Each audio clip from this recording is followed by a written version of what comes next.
അസ്സലാമു അലൈക്കും. നമസ്കാരമുണ്ട്. ഞാൻ ആശ്രമോനുണ്ട്. ഇന്ന് താന്നൂര് കണ്ണന്തള്ളി പറഞ്ഞ സ്ഥലത്താണ് ഞാനുള്ളത്. ഇവിടെ 100% നടക്കാനോ നിൽക്കാനോ കഴിയാത്ത അംസക്കാനെ ഞങ്ങൾ മുന്നിൽ അവതരിപ്പിക്കുകയാണ്. തീർത്തും അർഹതപ്പെട്ട പാവപ്പെട്ട മനുഷ്യന് മീൻ കച്ചവടം അദ്ദേഹത്തിന് നല്ല ചികിത്സ കൊടുത്താൽ 100% അദ്ദേഹം ജീവിതത്തിലേക്ക് എത്തും. ഇപ്പൊ വാടക വീട്ടാണ്. ഇവിടുത്തെ നല്ലവരായ നാട്ടുകാർ പറഞ്ഞ വാക്കുണ്ട്, മനുക്ക കഴിഞ്ഞ പ്രാവശ്യം വാടക കൊടുക്കാൻ പോലും കഴിയാതെ വളരെ വിഷമിച്ചപ്പോൾ ഞങ്ങളെ പീടിയിൽ ഒരു മൊബൈൽ വെച്ച് കണ്ട് കയ്യൊന്നുമില്ല സഹായിക്കാമെന്ന് പറഞ്ഞിട്ട് അപേക്ഷിച്ചപ്പോൾ ആ വാടക കൊടുക്കാനുള്ള കാശിട്ടി.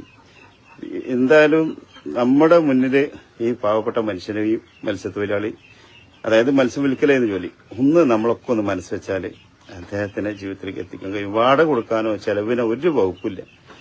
നമ്മളെല്ലാവരും ഒന്ന് മനസ്സ് വെച്ചാൽ ഇവിടുത്തെ നല്ലവരായ നാട്ടുകാർ മുഴുവനും ഇവിടെ ഉണ്ട്. ഇവരെ കൊണ്ട് കഴിയുന്ന മാതിരൊക്കെ അവർ സഹായിച്ചിട്ടുണ്ട്. കാരണം എത്ര കാലം വെച്ചിട്ടാ സഹായിക്കുക? ഒക്കെ അടുത്തടുത്തുള്ള പാവപ്പെട്ട കുടുംബങ്ങളാണ്. ഇവിടുത്തെ ബഹുമാനപ്പെട്ട മഹലിലെ വൈസ് പ്രസിഡന്റ് അല്ലേ, വൈസ് പ്രസിഡന്റ് താങ്കള് രണ്ടാളും കൂടെ ഉണ്ട്, വൈസ് പ്രസിഡന്റും സെക്രട്ടറി ഒക്കെ ഉണ്ട്. നമുക്ക് അവരായിട്ട് സംസാരിക്കാം. ഞാനിവിടെ ഈ മഹൽ അംസന്റെ അയൽവാസിയാണ്. ഒരുപാട് കാലമായിട്ട് രോഗാവസ്ഥയിൽ കിടന്ന് തിരിഞ്ഞുകൊണ്ടിരിക്കുകയാണ്. ഭക്ഷണത്തിനും വാടകക്കും വളരെ ബുദ്ധിമുട്ടിലാണ്. ചെറുപ്പക്കാരായ ആളുകളുടെ സഹായം കൊണ്ടാണ് വാടക കൊടുത്തു പോകുന്നത്. 2 ആഴ്ച മുമ്പ് ഡോക്ടറെ കാണിക്കാനുള്ള സമയം എത്തിയിട്ട് കാണിച്ചിട്ടില്ല, പൈസ ഇല്ലാത്തതുകൊണ്ട്. അതുകൊണ്ട് വളരെ ബുദ്ധിമുട്ടിലാണ്. അപ്പം നല്ലവരായ നാട്ടുകാർ നന്നായിട്ട് സഹായിച്ചാലേ ഇവനെ രക്ഷപ്പെടുത്താൻ സാധിക്കുള്ളൂ. അപ്പം ഉദാരമതികളുടെ സഹായം ഞങ്ങൾ എല്ലാവരും പ്രതീക്ഷിക്കണം. അല്ലാഹുത്തആല അർഹമായ പ്രതിഫലം നൽകട്ടെ എന്ന് വിചാരിക്കുകയാണ്. അപ്പൊ നമ്മള് അംസക്കാന്റെ അക്കൗണ്ട് നമ്പറും 4 ഗൂഗിൾ പേ ആണ് ഇതിൽ കൊടുക്കുന്നത്.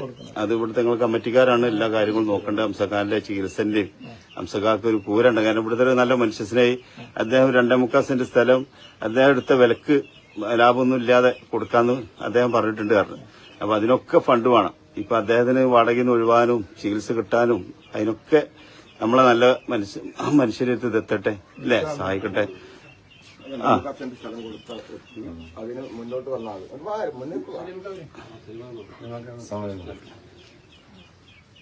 അന്നവര് നമ്മളെ സ്ഥലം എടുക്കുമ്പോ ഇങ്ങനെ ഒരു നെയ്യത്ത് വെച്ചിരുന്നു. അപ്പൊ നമ്മളെ സലീമാണ് പറഞ്ഞത് നമുക്ക് അങ്ങനെ കൊടുക്കാം, 2.25 സെന്റ് സ്ഥലം നമുക്ക് അവർക്ക് കൊടുക്കാം. അപ്പൊ അതിന്റെ ഫസ്റ്റ് സ്റ്റെപ്പ് നമ്മൾ സലീമാണ് ഫസ്റ്റ് പൈസ തന്നിടും, പാർലമെന്റിലുള്ള സലീം. അങ്ങനെ അൽഹംദുലില്ലാഹ് നിലക്ക് എത്തി കിട്ടി. ഇനി അതിൽ ചെറിയ പൈസയാ സ്വത്തുക്കായിട്ട് തരേണ്ടത് ഒരു 1.35 വേണ്ടുള്ളൂ, അത്രേ വേണ്ടുള്ളൂ ആ സ്വത്ത്. ബാക്കി ചികിത്സക്കാണ് നമ്മൾ കണ്ടെത്തുന്നത്.